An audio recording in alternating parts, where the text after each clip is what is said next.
राज्यसभाकरण, कांग्रेस की बाड़ेबंदी।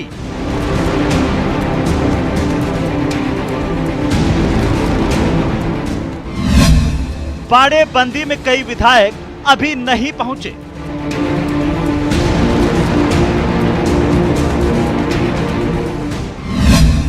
कांग्रेस नेता चंद्रभान सिंह का बयान, बाड़ेबंदी अच्छी बात नहीं।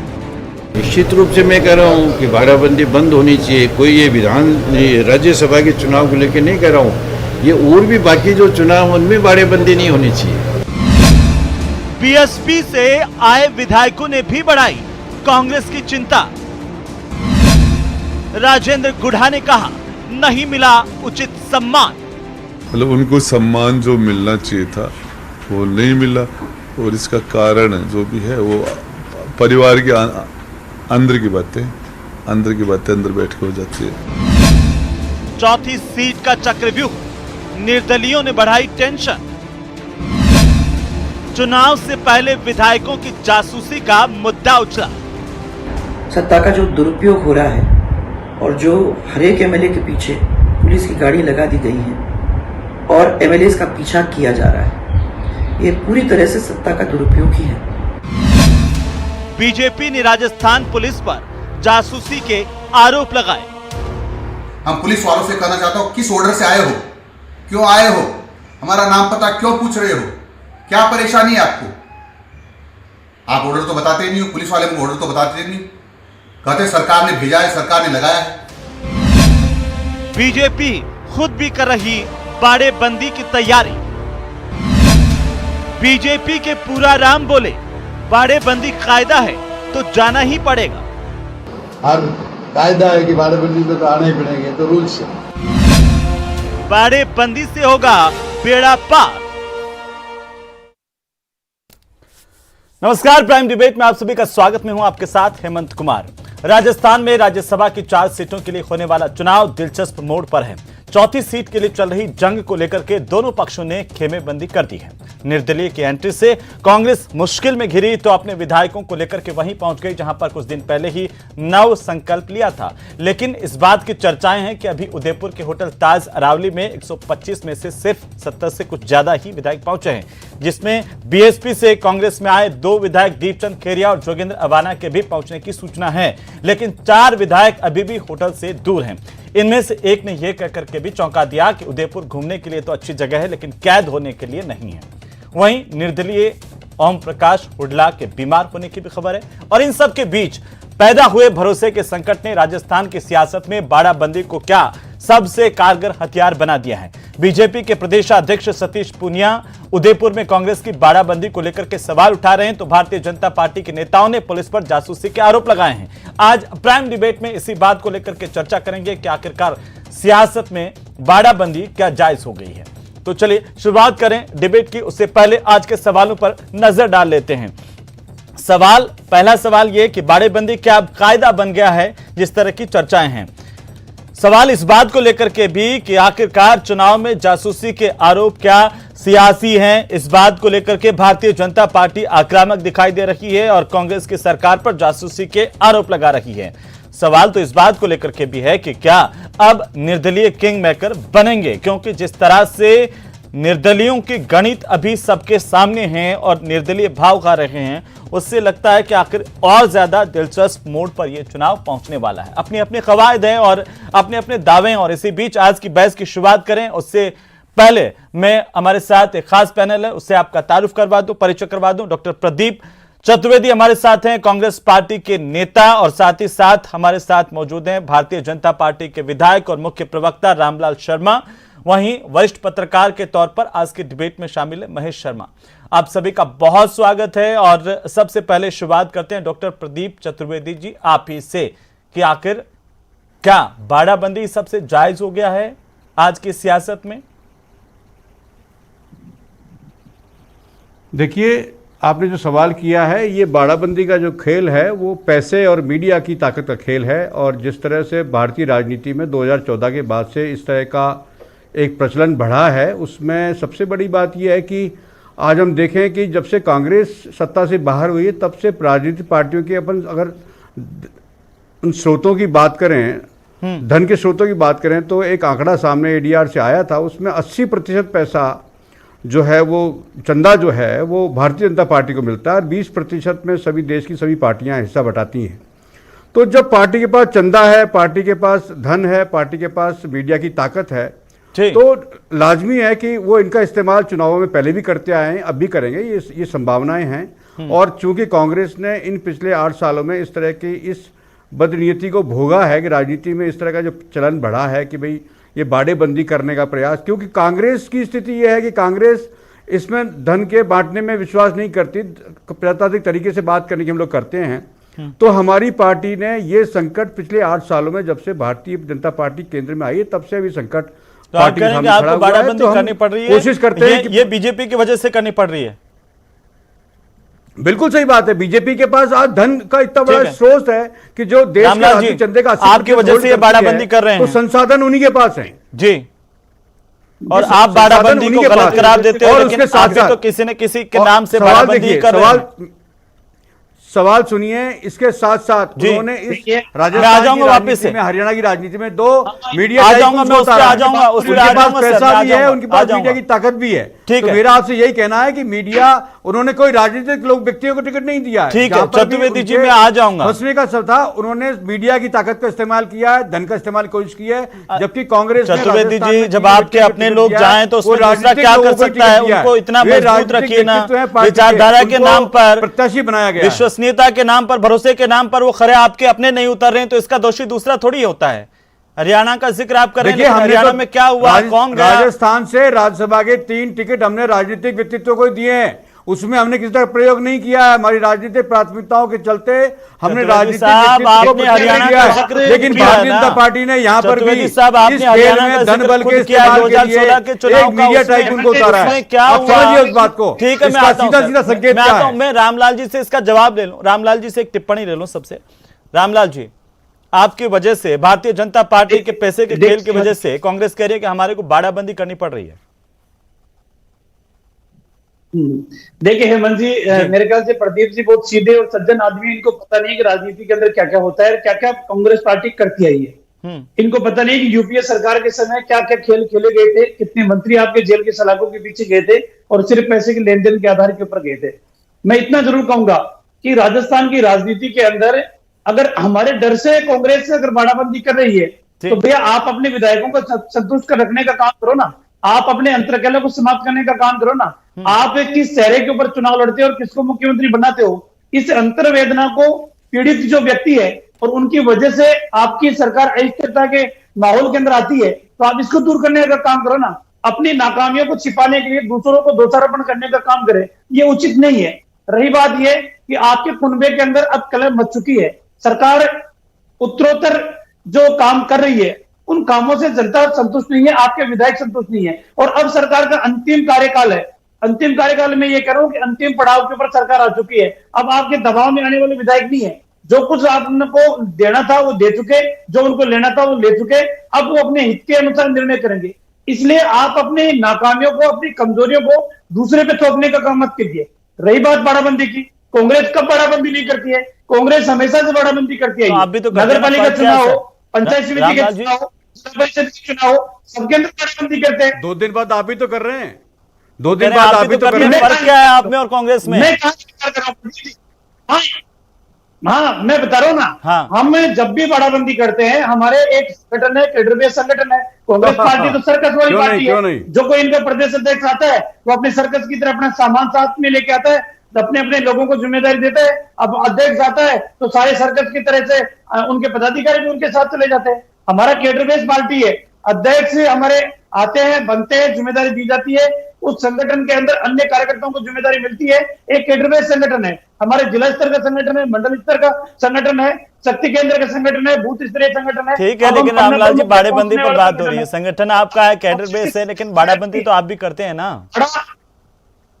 देखिए हेमंत जी हमारे बाड़ाबंदी के अंदर हम आपको विजुअल भी देंगे, हम आपको फोटोज भी उपलब्ध करेंगे कि हमारे बाड़ाबंदी में कांग्रेस की बाड़ाबंदी में कितने अंतर है। ये रामलाल जी विजुअल देने से क्या बाड़ाबंदी नहीं होती है? और हमने क्या आप ये नहीं, कहना हम चाहते हैं? आप तो सियासत में पुराने व्यक्तित्व हैं रामलाल जी, और आपने तो नगर निगम के चुनाव भी देखे होंगे और खुद जयपुर से बाहर जाने की जरूरत नहीं है। और किस तरीके से आपके एक नेता कूद करके दीवार फांद करके चले गए थे वो निगम के चुनाव में, और वो जाकर के कांग्रेस से मिल लिए थे, वो तो सब जानते हैं ना। और कहाँ इतनी क्या सुरक्षा नहीं होती है, उनका पैर फ्रैक्चर हो गया था।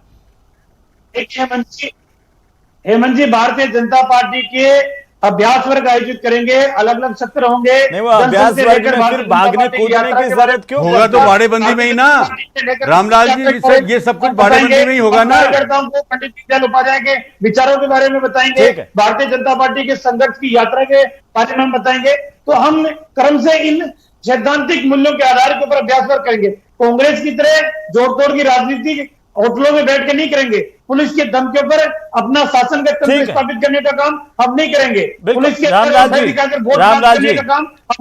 जी आप कह रहे हैं आपकी बाड़ाबंदी तो होगी, लेकिन वो अलग तरीके की होगी, अलग हिसाब किताब से होगी, उसमें फर्क है। मैं आता हूं आपके पास में वापस। महेश शर्मा जी से थोड़ा हम समझना चाहेंगे, पत्रकार के तौर पर बड़े लंबे समय से न केवल राजस्थान की राजनीति को बल्कि कांग्रेस और बीजेपी की राजनीति को भी महेश जी आपने देखा है। अब क्या आपको क्या लगता है अनुभव के हिसाब से, क्या बाड़ाबंदी जो है कायदा बन गया है? पूराराम जो चौधरी हैं विधायक भारतीय जनता पार्टी के, वो कह रहे हैं कि बाड़ाबंदी कायदा है तो जाना ही पड़ेगा। एक तरफ बीजेपी आरोप लगा रही है कि कांग्रेस तो देखिए अपने विधायकों को बाड़ाबंदी कर रही है। महेश जी देखिए जी, हाँ, ये राज्यसभा चुनाव ऐसे होते हैं जिसमें आदमी के कई आकर्षण होते हैं, पर्दे के पीछे वाले आकर्षण बहुत ज्यादा होती है जी। राजनीतिक इस समय सौदेबाजी भी होती है, तो वहीं अगले आने वाले चुनाव के लिए भी बंदोबस्त के इंतजाम किए जाते हैं। इस बाड़ाबंदी जिसे बोलते हैं कि अब ये कायदा नहीं, ये बल्कि अनिवार्यता हो गई है। अनिवार्यता होने की वजह से उसमें आपको साम दाम दंड भेद ये सारी नीतियां अपनानी पड़ती है, और इन्हीं नीतियों को लेकर के खासकर फायदा कौन उठाते हैं? निर्दलीय उम्मीदवार, जो न उन पर न तो कोई विप की अनिवार्यता होती है, न कोई उनके एक्शन में भी होता है। अब एक और बात है, इस विप जो जारी होता है इसमें आप पार्टी तो मतलब अनुशासन कार्रवाई कर सकती है, लेकिन आपकी विधानसभा की सदस्यता प्रभावित नहीं होती है। तो ये सारी जो चीजें होती है, तो इसका फायदा उठाने के लिए कोशिश होती है। इसी की वजह से अपने अपने दल के सदस्यों और विधायकों को और समर्थित विधायकों को एक जगह इकट्ठा करके उन्हें प्रशिक्षित करने और उन पर निगाह बनाए रखने के लिए बहुत जरूरी हो गया है, क्योंकि हमारी इस समय देश की राजनीति में अब वो वाली बात नहीं है।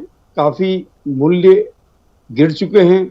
ऐसी स्थिति में धन बल सबका प्रयोग किया जाता है। सत्ता में बैठे हुए दल विधायकों को कई तरह के प्रलोभन देने के अलावा भी उनकी कमजोरियां और उनकी वीकनेस को ध्यान में रखते हुए उन्हें चेतावनी भी देते रहते हैं। और जो जिस तरह से आपने बताया कि जासूसी वगैरह का, तो ये निश्चित रूप से ये देखा जाता है एक दूसरे के प्रतिद्वंदियों के। बाड़ाबंदी का तात्पर्य क्या, जब हरियाणा वाली स्थितियां हो जाए कि विधायक विप में बंधे होते हैं और जब वो वहां पर जाते हैं वोटिंग करने के लिए तो फिर अलग स्याही इस्तेमाल कर लें और विप से बच जाएं? तो इसके लिए कई मतलब ये प्रयोग भी हो रहे हैं कि इस बार हम पेंसिल का इस्तेमाल करेंगे और कुछ करेंगे। तो ये नए नए प्रयोग और जैसी स्थितियां होती है तो वो सारी मतलब अपनी सुविधा के अनुसार किए जाते हैं जितने परिवर्तन। ठीक है। और ये भी कारण है कि रिजल्ट बड़े चौंकाने वाले भी आ सकते हैं। सवाल ये है कि इस समय 5 प्रतिद्वंदी 4 जो स्थान चाहिए, अब उसके लिए कहीं ना कहीं ये मान के चलिए कि जो आए हैं ये नए जो है जो प्रतिद्वंदी, तो वो भी मतलब, और दूसरे बाहर से जो आए वो है प्रतिनिधि सत्तारूढ़ दल के, जिन्हें राष्ट्रीय नेता और माना जाता है और वो वफादार भी हैं। उन्हें जिताने का जो पूरा जो जिम्मेदारी है थोड़ा सा समीकरण पर आऊंगा महेश जी, मैं समीकरण पर आऊंगा कि क्या समस्या है उस पर आऊंगा, लेकिन पहले मैं कमेंट ले लूं। डॉक्टर प्रदीप चतुर्वेदी जी, अभी आपने सुना रामलाल शर्मा जी को, उनके सवाल और मेरा सवाल यह है कि आखिरकार जासूसी के गंभीर आरोप सरकार पर हैं एक बार फिर से, और यह भी आरोप है भारतीय जनता पार्टी के प्रदेश अध्यक्ष सतीश पूनिया ने भी ये सवाल पूछे हैं कि उनके विधायक के घर पर पुलिस क्यों आई, किस बात की जानकारी कर रहे हैं, और सत्ता का दुरुपयोग करने के भी आरोप लगा रही है भारतीय जनता पार्टी आप पर। देखिए, भारतीय जनता पार्टी विपक्ष में है तो अशोक गहलोत बोलते ज्यादा हैं लेकिन काम करके नहीं दिखाते हैं, और ये कहते हैं कि अजय माकन ने उनको उम्मीदें तो दी लेकिन भरोसा तो दिया लेकिन वो उस पर पूरा खरा नहीं उतरे, तो सवाल तो उठते हैं ना प्रदीप। देखिए, जिन मंत्री जी की आप बात कर रहे हैं वो मंत्री छात्र राजनीति से आए हैं, और छात्र राजनीति में आकर के अपना उनका एक तरीका है, वो अपने को खबरों में बनाए रखने के लिए इस तरह के बयान देते हैं। वो पार्टी गाइडलाइन को फॉलो भी करते हैं, लेकिन पार्टी पर वो कुछ से कुछ अपनी ऐसी मांगे रखते रहते हैं जिससे वो चर्चा में रहते हैं। ये उनका स्टाइल है, इसलिए इसमें गंभीर बात की कोई बात नहीं है। भी छात्र वो सरकार के साथ है, सरकार का पार्ट है, वो सरकार के साथ है। सुनिए, वो सरकार के साथ हैं, सरकार का पार्ट है, इसलिए वो अपनी स्टाइल में बातें कहते हैं। उनका तरीका है, ये कोई नया तरीका नहीं है। क्या कहा? वो इस तरह के उनका बयान वार्तालाप के लिए वो पहले भी पहाड़ के नीचे, कभी पहाड़ के नीचे सब चलता है, और उन्होंने कहा हम सरकार के दम पर नहीं जीते हैं कि उनकी अपनी राजनीति की स्टाइल है, वो करते हैं। मैंने क्या कहा आपसे कि उनकी राजनीति करने की अपनी स्टाइल है, वो करते हैं। वो सत्ता के साथ भी हैं और सत्ता को आंख भी दिखा देते हैं, सत्ता को अपनी बात कह भी देते हैं। तो ये अपना अपना तरीका होता है। इस प्रदेश में किरोड़लाल मीणा भी हैं, वो भी अपनी राजनीति करते हैं, उनकी भी एक स्टाइल है। छोटा सा जवाब है, एक छोटा सा बेनीवाल जी हैं, उनकी भी स्टाइल है। उसके बाद मैं इस पर टिप्पणी दूंगा। रामलाल जी मुस्कुरा रहे हैं, रामलाल जी तो कि बाड़ेबंदी जी। एक छोटा सा सवाल है मेरा कि क्या अब निर्दलीय ही किंग मेकर होंगे, क्योंकि जिस तरीके से हम देख रहे हैं कि बीएसपी से कांग्रेस में जो आए उसमें से 2 ही पहुंचे हैं, बाकी अभी तक नहीं पहुंच पाए होटल में, 4 अभी नहीं पहुंचना किस विवाद का मुद्दा है? सवाल यह है कि जिन विधायकों कहा गया है वो अपनी सुविधा के अनुसार पहुंच रहे हैं। अब वो खिलाफ बयान दे रहे हैं ना सर, उनसे उनके संपर्क में। सवाल ये इनकी बेचैनी ये होनी चाहिए कि ये जो दूसरा खड़ा कर रहे हैं, रामलाल जी इस पर कमेंट चाहता हूं, उसके लिए सोचें। ये जोड़ करके जुगाड़ करके दूसरा खड़ा करके प्रदेश की राजनीति में जो हलचल पैदा करने की कोशिश कर रहे हैं। ठीक है रामलाल जी, माहौल बना रहे हैं कि यहाँ पे धन की वर्षा हो, लेन देन का प्रदर्शन हो। ये बीजेपी ने हालात पैदा किए हैं, कांग्रेस ने नहीं किए। कांग्रेस ने 3 सीटें के साथ उनके पास 126 वोट हैं, वो उनको मिलेंगे, लेकिन भाजपा कर रही है। भाजपा को समाज पार्टी से आए हुए विधायक के पावन व्यवस्था को, लोकतांत्रिक व्यवस्था को पवित्र बनाए रखें, खुद प्रयोग कर रहे हैं। और उनका कैंडिडेट जो झोंका है वो पैसे से भी बड़ा है। और एक छोटा सा महेश जी, ठीक है आप दोनों थोड़ा शांत रहिए। महेश जी एक छोटा सा कमेंट, उसके बाद हम खत्म करेंगे। क्या निर्दलीय विधायक जो है वो किंग मेकर बनेंगे? ये जो स्थितियां हैं वो क्या कहती हैं, कैसे आप इसे देखते हैं? देखिए, मेरे से पूछा सवाल। हाँ महेश जी। हाँ जी, देखिए, जहां तक इसमें कोई दो राय नहीं है कि निर्दलीय ही इस बार ये चौथे जो उम्मीदवार का भविष्य तय करेंगे जी।